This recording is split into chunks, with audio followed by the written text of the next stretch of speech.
सवाल ये कि आप उनसे डील मांग रहे थे, वो तो रिजेक्ट हो गई, बात करना चाहते थे, वो तो रिजेक्ट हो गई। और मैं बारहा ये कह रही थी कि जब आप किसी को मारते रहते हैं ना और उसको आप उसके ऊपर इल्जामात की भी बौछार करते रहते हैं और कुछ प्रूव नहीं कर सकते, तो आप उससे डील नहीं मांग सकते। लेकिन आप धड़ल्ले से कह रहे थे बात होगी तो चीफ ऑफ द आर्मी, एक तरफ नॉमिनेट कर रहे हैं उनको कत्ल में, एक तरफ हम उनसे बात करना चाहते हैं। अब जवाब आ गया, चले जवाब के बाद जो आपकी तरफ से सवाल का जवाब आया वो ये था, जो कि आप बड़े शाइस्ता तरीके से भी बता सकते। चले गुस्सा उनमें है तो आप में भी है, आप भी गुस्सा कर लेते। ये कोई बात करने का तरीका है असद? कैसे सारे सीनियर हमने अपने बाप से माफी नहीं मांगी तो आपसे क्या मांगेंगे? अब इसके बाद कोई बात करने की गुंजाइश रह गई है? मुझे बता दें। मंजूर, आपके एक सवाल में बहुत सारे सवाल आ गए। बात बड़ी मुख्तसर सी है कि 9 मई को 1 साल गुजर गया। 9 मई की उस वक्त जब वाकया हुआ, खान साहब समेत तहरीक इंसाफ के हर लीडर ने इसकी मजम्मत की। बदकिस्मती से हमने ये उस वक्त भी कहा, आज से 1 साल पहले, कि आप इसके ऊपर जुडिशल कमीशन बना दें, जो हकायक व वाकयात हैं उसको फुल कोर्ट सुने। तो हालांकि काजी फाइज़ के मुतालिक हमारे बहुत सारे रिजर्वेशंस हैं, आज भी हैं। हमने कहा उस वक्त भी कि आप फुल कोर्ट बनाएं 16 जजेस की, जो सुप्रीम कोर्ट में मौजूद सिटिंग जजेस हैं, और उसकी आप ओपन समात दिखा दें पूरे पाकिस्तान को। जो जो मुलव्वस होंगे उनको सजाएं दें।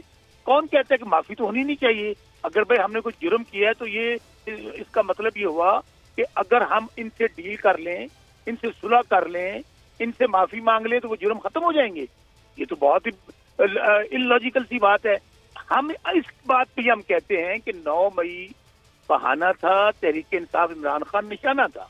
जब एक मुल्ज़म मुजरम खुद कह रहा है कि आप फुल कोर्ट बनाएं, जुडिशल कमीशन बनाएं, लाइव प्रोसीडिंग दिखाएं, क्यों ना दिखाई गई 1 साल? दूसरा सवाल, आपने हमने रोका हुआ था अदालतों को फैसले ना करें। मिलिट्री कोर्ट, हालांकि उनके पास कोई कानूनी इख्तियार नहीं है कि आप सिविलियन का केस सुन सकें। हमें बताया गया कि जी 120 लोग मुलव्वस हैं टोटल, फिर बाद में पता चला 108 लोग मुलव्वस हैं। अच्छा, मुझे ये बताइए कि आपने उन 108 लोगों को भी 1 साल आपकी अदालतों ने, किसी ने उनका कोई केस आया हो सामने, मैं वकील भी हूँ, किसी का चालान अदालत में आया हो, कोई एविडेंस आई हो? अगली बात आ जाए, 9 मई अगर किया था 120 लोगों ने जो आप बता रहे हैं, तो पूरे पाकिस्तान को रो एरिया क्यों बना दिया गया? क्यों बना दिया गया? आपने शौकत बता रहे, अगर एक जुर्म किया उसके ऊपर 50-50, 60-60 FIR आपने क्यों दे दी? आपने 9 मई को बहाना बना के, हम क्यों कहते हैं फॉल्स फ्लैग ऑपरेशन था, 9 मई को बहाना बनाकर आपने पार्टी तोड़ी, आपने लोगों से प्रेस कॉन्फ्रेंस करवाई, उसके बाद आपने बल्ले का निशान छीना, आपने कहा इमरान खान हिस्ट्री, उसके बाद आपने इंटरनेट बंद किया, फोन बंद किया। अब आप कौम पे आ जाए। अगर 9 मई दुरुस्त होता तो कौम 8 फरवरी को फैसला हक में ना देती।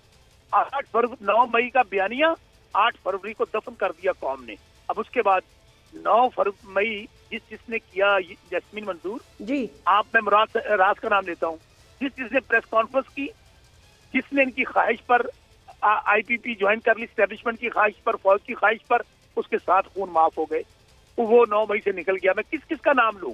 नहीं, ठीक है, वो सही है, आपकी एक बड़ी तवील फहरिस्त है, ठीक है, नहीं वो नहीं माफ हो सकते। कैसे माफ हो सकते हैं वो?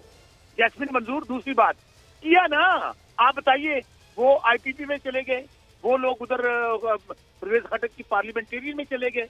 बात इतनी है कि आपने 9 मई को अभी DGI SPR की प्रेस कॉन्फ्रेंस आई, मुझे बताइए, जब फौजी हलफ लेता है वो कहता है कि मैं सियासत में मुदाखलत नहीं करूंगा। भाई आपने ओपनली सियासत वहां पे डिस्कस की। सब्सक्राइब करें और बेल दबाएं ताकि कोई खबर रह न जाए।